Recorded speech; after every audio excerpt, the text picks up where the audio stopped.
네, 이 시간 우리가 함께 나눌 하나님 말씀은 누가복음 17장 20절에서부터 37절까지 기록되어 있는 본문의 말씀입니다. 오늘 말씀 가운데는 예전에 이미 언급한 바 있는 바리새인들이 등장을 하고 있습니다. 오늘 말씀에 등장하는 바리새인들은 예수님께 한 질문을 던졌습니다. 그리고 그것은 바로 우리가 함께 봉독한 바와 같이 하나님의 나라가 어느 때에 임하나이까? 라고 하는 질문이었습니다. 이들이 지금 예수님을 향해서 이렇게 질문을 하고 있는 것은 정말 이 때를 알고자 하는 그와 같은 마음에서의 던지고 있는 질문은 아니라고 할 수 있습니다. 지금 이들이 예수님께 던지고 있는 이 질문 가운데는 예수님을 비꼬고 비웃고 조롱하는 뉘앙스가 담겨져 있다라고 할 수 있는 것입니다. 예수님께서는 누가복음 9장과 10장 그리고 11장에 기록된 내용에서와 같이 계속하여 반복적으로 하나님의 나라에 대하여 언급을 하셨습니다. 그리고 그 말씀들 가운데 예수님께서는 하나님의 나라가 가까이 왔다라고도 말씀하시기도 하고 또한 이미 하나님의 나라가 임하였다라고도 말씀하셨다라는 사실을 우리는 기록된 말씀의 내용들을 통해 확인할 수가 있는 것입니다. 그런데 실상 바리새인들을 비롯한 다른 유대인들이 보았을 때에는 그들의 삶 가운데 있어 그 어떤 부분에 있어서도 아무런 변화도 나타나지 아니하고 변화의 조짐조차 보이지 않았던 것입니다. 그렇게 오늘 말씀에서 바리새인들은 그렇게 하나님의 나라가 가까이 왔다는 둥, 이미 임하였다는 둥 말하고 다니는데 도대체 그 하나님의 나라는 언제 우리의 눈앞에 보여지는 것이냐? 라고 하는 뉘앙스로 예수님께 이 질문을 던지고 있는 것입니다. 그리고 그들의 그와 같은 질문에 대한 예수님의 대답은 하나님의 나라는 볼 수 있게 임하는 것이 아니요 또 여기 있다 저기 있다고도 못하리니 하나님의 나라는 너희 안에 있느니라 라고 하시는 말씀이었습니다. 그런데 우리는 여기서 예수님의 대답에 대해 한번 생각해 볼 필요가 있을 것이라고 생각합니다. 우리는 앞서 언급했던 바와 같이 바리새인들이 하나님의 나라가 임하는 시기에 대해서 물었다라는 사실을 잘 알고 있습니다. 하지만 예수님께서는 그들의 그와 같은 시기에 대한 질문의 답을 하나님 나라의 실체와 본질에 대한 말씀으로 대신하고 있으신 것입니다. 왜냐하면 하나님 나라의 참된 의미와 본질을 알지 못한다라고 하면 그 외에 하나님의 나라에 대하여 논하는 모든 것이 아무런 의미나 가치가 없는 것이기 때문이라고 할 수가 있을 것입니다. 그러니 오늘날을 살아가는 우리 또한 아무리 그 입으로 천국을 사모한다라고 이야기하고 천국에 대한 이야기들을 입에 달고 산다라고 할지라도 그 천국이 어떤 곳인지 그 천국의 본질이 무엇인지를 바르게 깨닫고 살아가지 못한다라고 하면 실상 우리의 삶이라고 하는 것은 그 입술 가운데 아무리 천국이 부르짖어진다라고 할지라도 하나님의 나라와는 아무 상관이 없는 삶을 살아가고 있는 것에 불과하다는 사실을 깨닫고 명심해야지만 되는 것입니다. 그리고 그것이 바로 오늘날 교회를 다니는 사람들의 삶의 모습과 기록된 말씀 가운데 증거되는 우리 믿음의 선배들의 신앙의 모습과의 괴리가 생기는 이유라고 할 수 있을 것이고 그것이 바로 우리 현실에서의 삶과 우리의 믿음에 대한 고백과의 신행일치의 삶의 모습이 증거되지 않는 이유라고도 할 수 있을 것이라고 생각을 합니다. 어쨌든 하나님의 나라에 대한 바른 깨달음이 없었던 그들을 향한 예수님의 말씀은 하나님의 나라는 볼 수 있게 임하는 것이 아니라는 말씀이었습니다. 그리고 예수님께서는 이 말씀에서 보다라고 번역되어 있는 이 표현을 의도적으로 관찰하다라는 의미를 지닌 표현을 들어서 사용하고 있으십니다. 왜냐하면 바리새인들은 예수님에 대하여 지금 이와 같은 비아냥거리는 질문을 던지고 있긴 했지만 그럼에도 불구하고 마음 한켠에는 하나님의 나라가 이 땅에 임할 때에는 반드시 어떤 징조가 있을 것이다 라고 하는 생각을 갖고 있었기 때문인 것이고 예수님께서도 하나님의 나라에 대한 그들의 그와 같은 생각을 잘 알고 있으셨기 때문에 의도적으로 이와 같은 표현을 사용을 하고 있으신 것입니다. 그리고 예수님의 그와 같은 말씀을 통해 하나님의 나라가 임하는 것은 사람들이 주의 깊게 상황들이나 현상들을 살피고 관찰함으로 그 때를 파악하거나 인지할 수 있는 것이 아니다라는 사실을 말씀하고 있는 것이다라고도 할 수가 있습니다. 오늘날 수많은 사람들이 이제 주님의 임재의 때가 얼마 남지 않았다, 종말의 때가 가까웠다라고 이야기하며 사람들을 현혹하는 모습들을 보게 될 때가 많이 있지만, 우리는 예수님의 이 땅에 임재하신 그 이래로 언제나 항상 삶의 마지막 때를 살아가고 있는, 종말론적인 사고를 갖고 살아가야지만 되는 그러한 종말의 때를 앞두고 살아가는 존재들이라는 사실을 잊지 말아야지만 될 것입니다.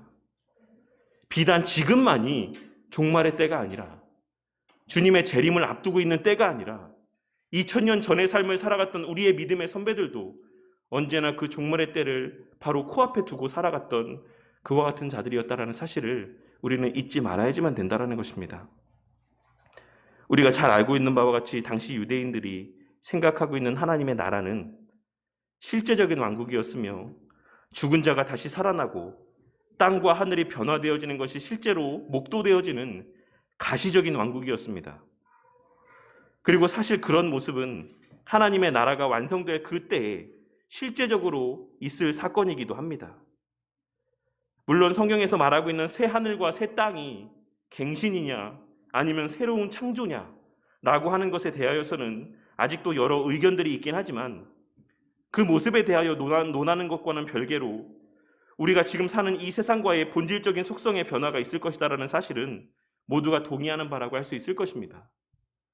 분명 본질적인 면에 있어서는 지금 우리가 살아가고 있는 이 세상과는 어떤 차이가 있는 곳이 바로 새 하늘과 새 땅이라는 사실에 있어서는 모두가 다 동의하고 있다는 것입니다.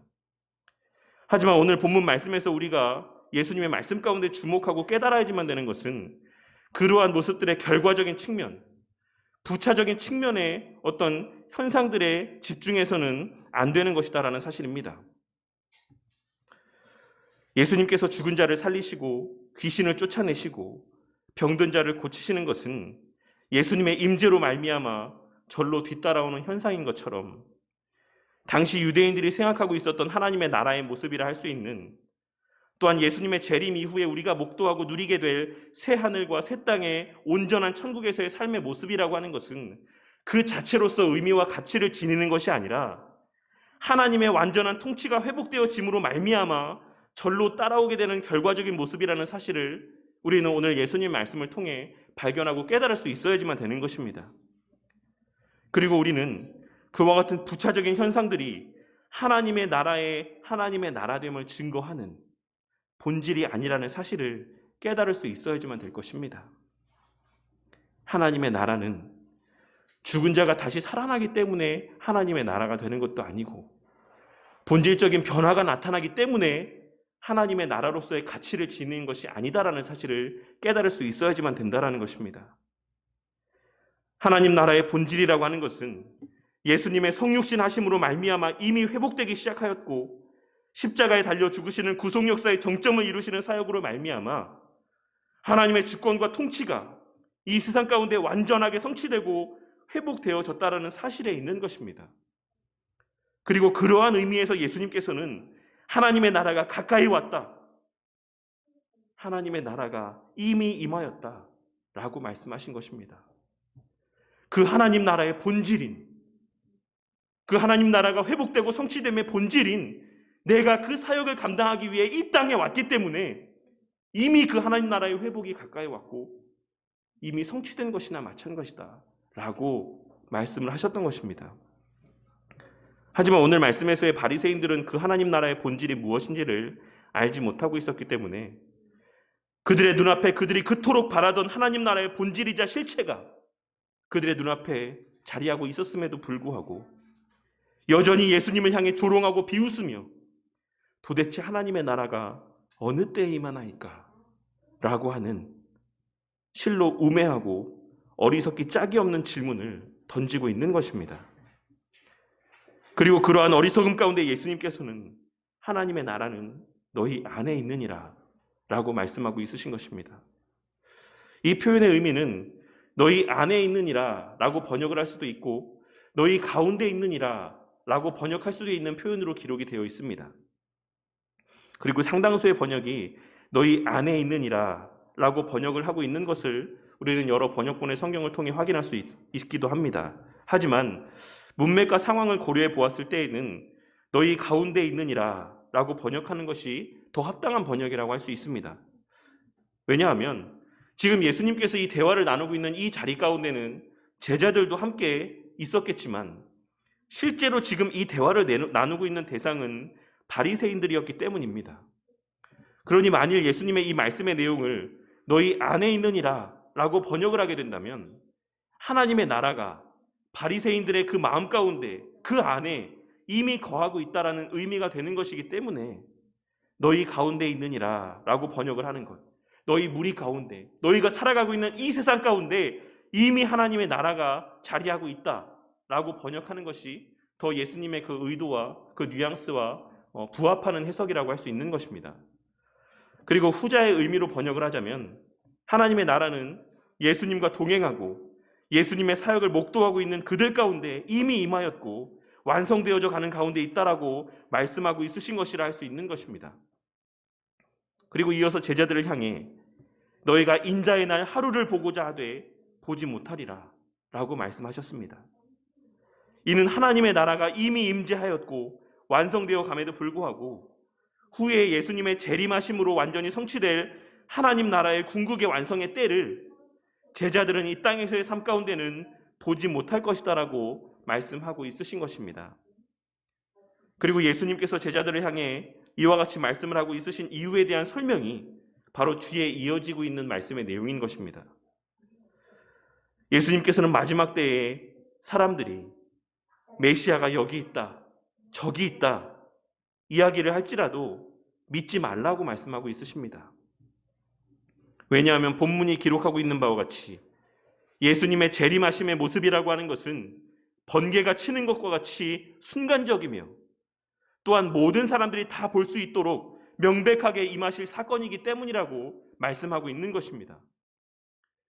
예수님께서는 일부의 사람들만이 알 수 있도록 부분적으로 오시지 않을 것이며 그 오심이 알려지기까지 그 소식이 여러 지역까지 퍼져나가기까지 어느 정도 시간이 걸리지도 않을 것이다라는 사실을 이 번개가 침과 같을 것이다라는 말씀을 통해 증거하고 있으신 것입니다. 그럼에도 불구하고 이 땅에 자신을 가리켜 재림한 예수라고 이야기하는 사람들이 얼마나 많이 있습니까? 이전에 신학 강좌 시간에도 말씀을 드렸던 것처럼 대한민국에만 해도 재림 예수가 벌써 몇십 분이 계시다라는 소식을 여러 이단 사역을 하시는 분들을 통해서 듣게 되는 것입니다. 어찌되었건 그 사람들이 그와 같은 이야기들을 한다라고 할지라도 수많은 사람들이 재림하신 예수님이 여기 있다 저기 있다라고 이야기할지라도 절대 그곳에 가지 말고 그의 말들을 따르지도 말라고 말씀하고 있으신 것입니다. 하지만 지금 예수님께서 이 말씀을 하시고 있는 때는 아직 예수님의 십자가 대속의 사역도 성취되지 않은 시점이었기 때문에 예수님께서는 25절에 기록된 말씀에서와 같이 제자들을 향해 십자가 대속의 사역이 먼저 있은 이후에 예수님의 재림과 하나님 나라의 궁극적인 성취가 있을 것이다라고 말씀하고 있으신 것입니다.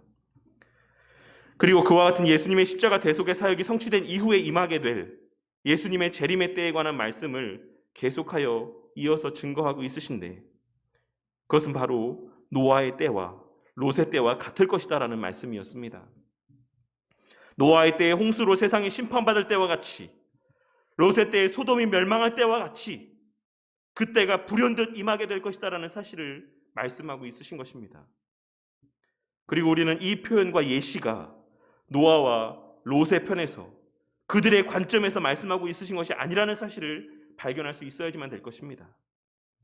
위의 예는 노아 당시에 살았던 사람들과 롯 당시에 소돔 사람들을 염두에 두고 하시는 말씀이자 그들의 관점에서 하고 있으신 말씀이라는 사실을 우리는 발견할 수 있어야지만 된다는 것입니다. 노아의 당시에 노아는 하나님의 계시를 통해 방주를 만들며 홍수의 때를 준비하고 있었지만 노아 당시에 사람들에게 있어 홍수 심판은 갑자기 임한 것과 같이 여겨졌고 롯 당시 소돔 사람들에게 있어 불심판은 갑자기 임한 것처럼 여겨졌던 것과 같이 하나님의 마지막 때의 심판도 예수님의 재림도 우리에게는 미리 알려진 사건이지만 우리는 그 날을 준비하며 살아가고 있는 자들이지만 하나님을 믿지 않는 자들, 하나님의 말씀을 모르는 자들, 혹은 그 하나님의 말씀을 듣긴 하였지만 그 말씀을 신뢰하거나 믿거나 확신하지 않는 자들에게 있어서는 그들에게와 같이 갑자기 임하는 것처럼 여겨질 것이다라고 말씀하고 있으신 것입니다.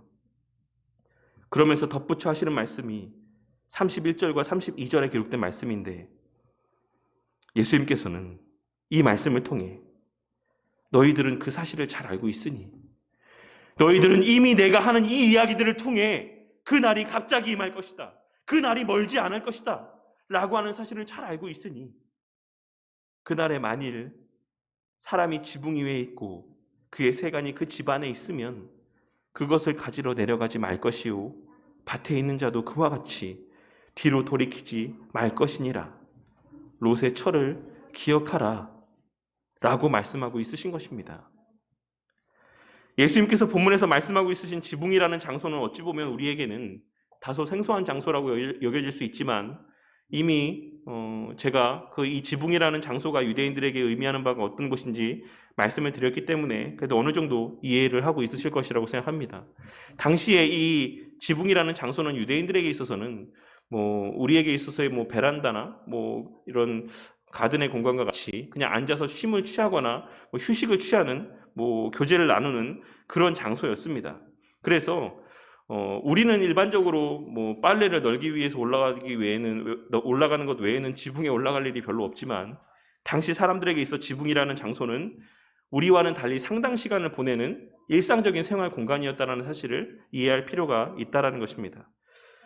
예수님께서는 그와 같은 어떤 상황적인 배경을 염두에 두고 그곳에서 휴식이나 명상에 잠겨 있을 때 예수님께서 재림을 하신다라고 하면 집 안에 아무리 귀한 물건이 있다라고 할지라도 노아의 때에 홍수가 어떠하였고 롯의 아내가 어떤 일을 당했는지를 떠올리며 그것을 가지러 집 안으로 들어가지 말라고 말씀하고 있으신 것입니다.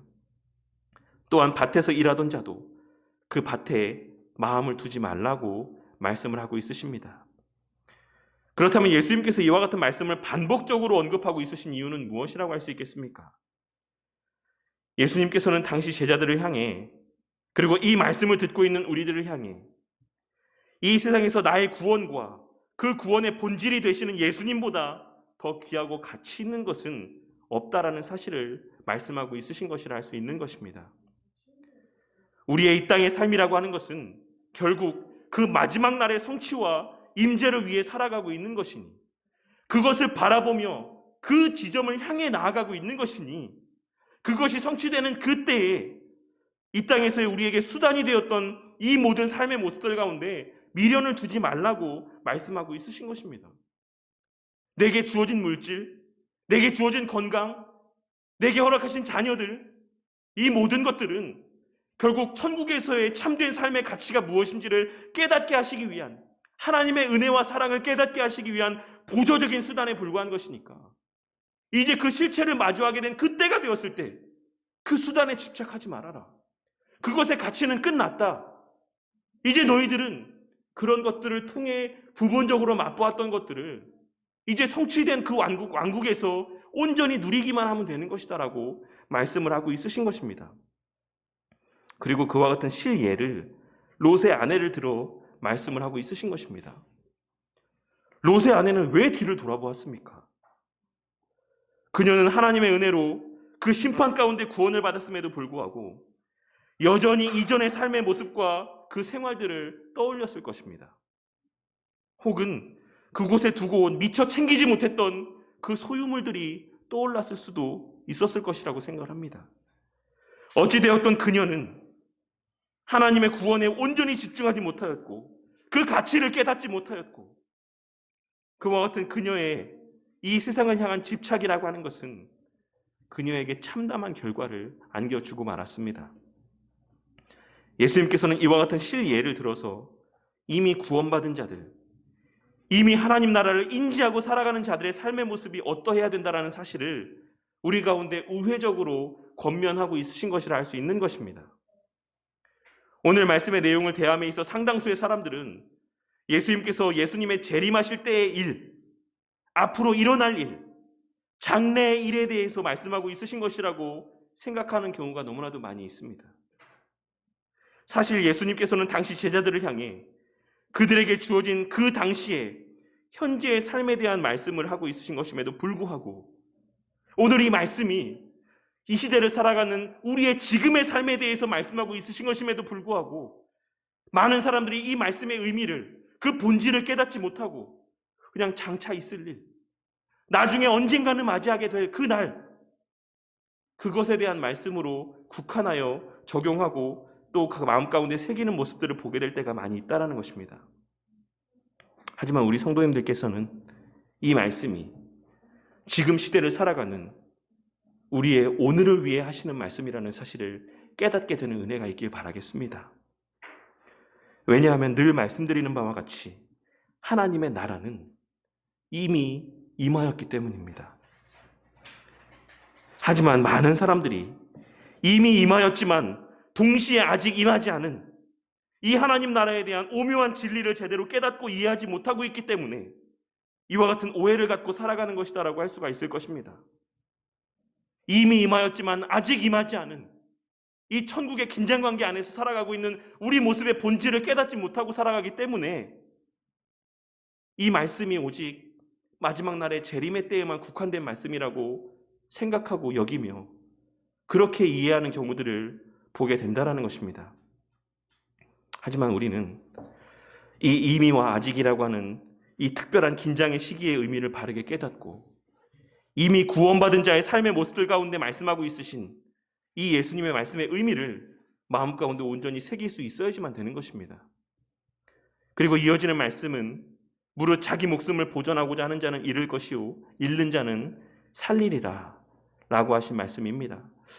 이 말씀은 얼마 전에 수요예배 때 함께 나눈 예수님의 말씀과도 같은 맥락의 말씀으로서 여기서 말씀하고 있는 목숨이라고 하는 것은 세상적인 방법으로 영위되어지는 삶을 의미하는 것이자 그와 같은 세상적인 만족을 채우기 위한 이기적인 욕구를 의미하는 표현이라고도 할 수가 있을 것입니다.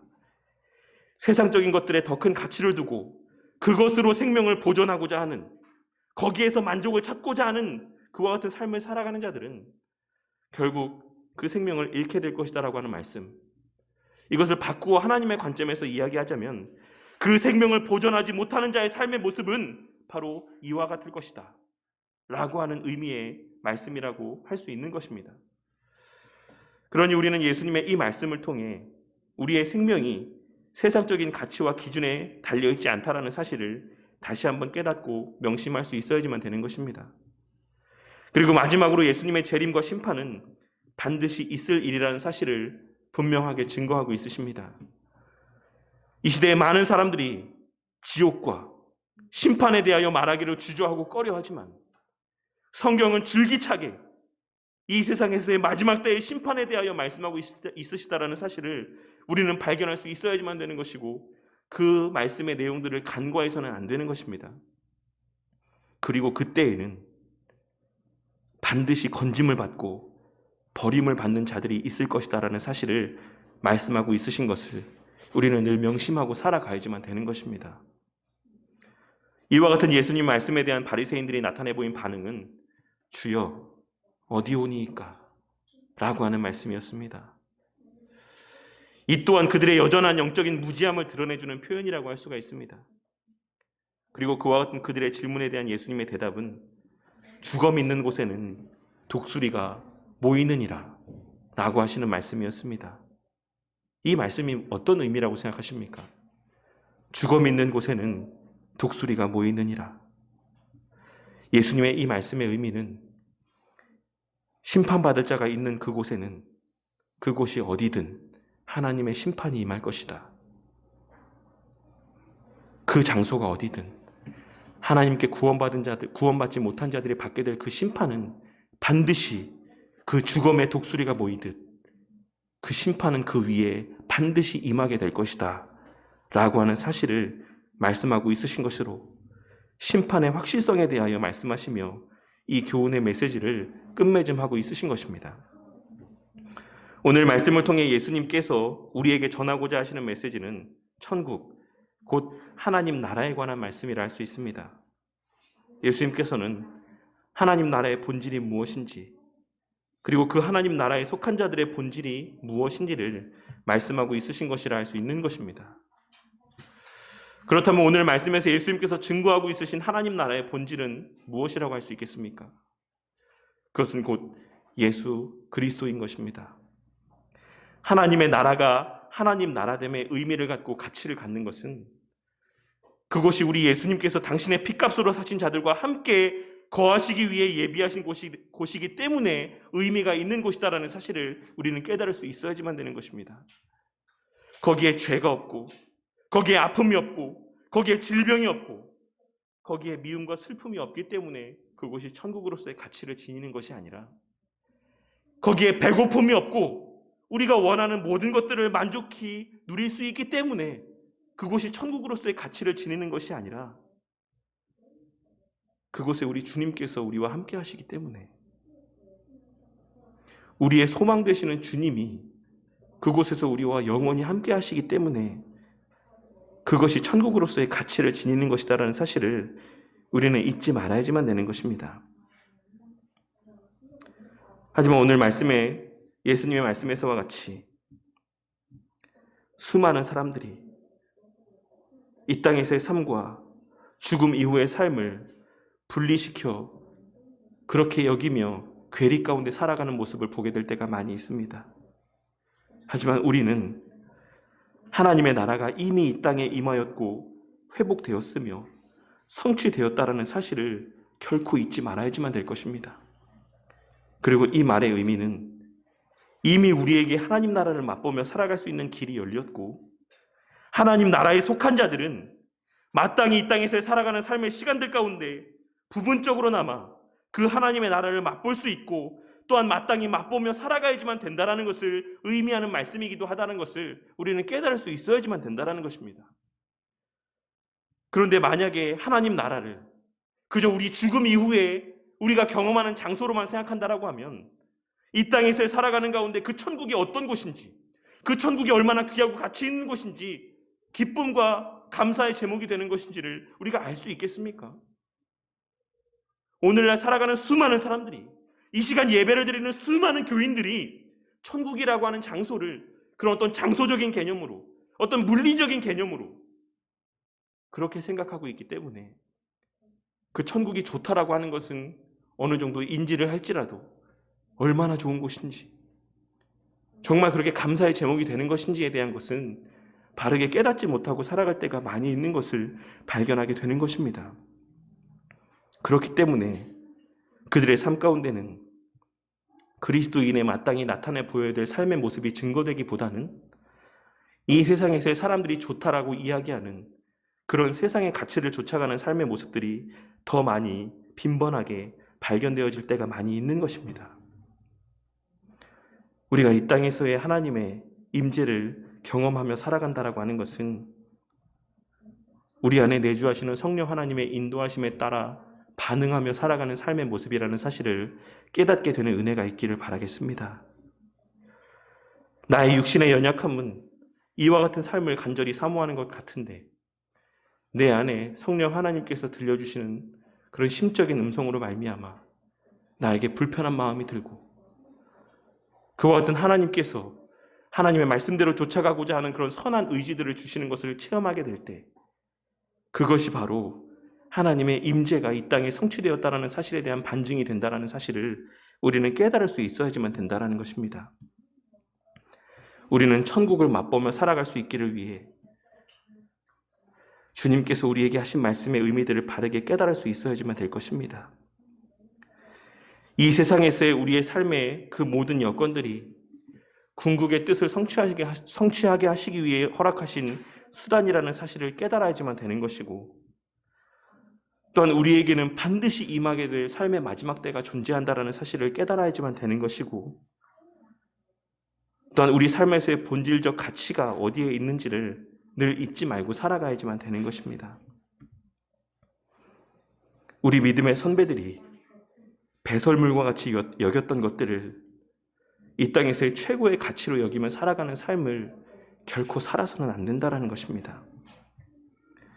우리의 이 땅에서의 주님 재림하시는 그 날을 맞이하게 되었을 때 혹은 우리 각자가 반드시 맞이하게 될 이 땅에서의 삶의 마지막 때를 맞이하게 되었을 때 진정 우리에게 있어 가치가 있는 것이 무엇인지를 우리가 살아 숨쉬는 동안 깨달을 수 있어야지만 된다는 것입니다. 우리가 소유한 물질이 정말 우리의 이 땅에서의 삶의 마지막 때에 우리에게 어떤 유익이 있을 거라고 생각하십니까? 우리가 지금 누리고 있는 세상에서의 지위라고 하는 것들이 정말 나의 죽음의 그 순간 앞에서 어떤 가치와 능력을 발휘할 수 있을 것이다라고 생각하십니까?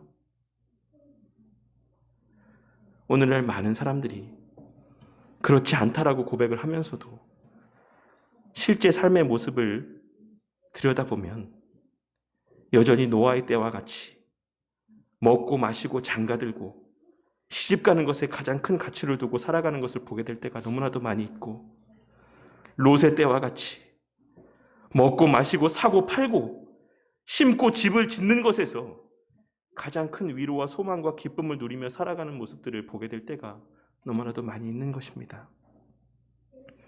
하지만 천국이 진정 가치가 있는 것은 우리가 마음껏 먹고 싶은 것을 먹고 살고 싶은 곳에 살 수 있기 때문이 아니라는 사실을 명심하시고, 이 땅에서 살아가는 그 삶의 시간들 안에서 우리 주 예수 그리스도로 말미암는 거듭난 삶의 의미와 가치를 발견하고 깨닫고 또한 누리며 살아가는 저와 우리 모두가 되기를 바라겠습니다. 오늘은 추수감사주일이자 김하임 어린이의 유아 세례식이 있는 날입니다. 오늘 이 시간 이 말씀 가운데 주님께서 우리에게 어떤 깨달음을 주고 있으십니까? 우리는 오늘 이 시간 이 추수감사주일에 우리 하나님께 대하여 무엇에 대해 감사하고 있는가를 한번 돌아볼 필요가 있을 것입니다.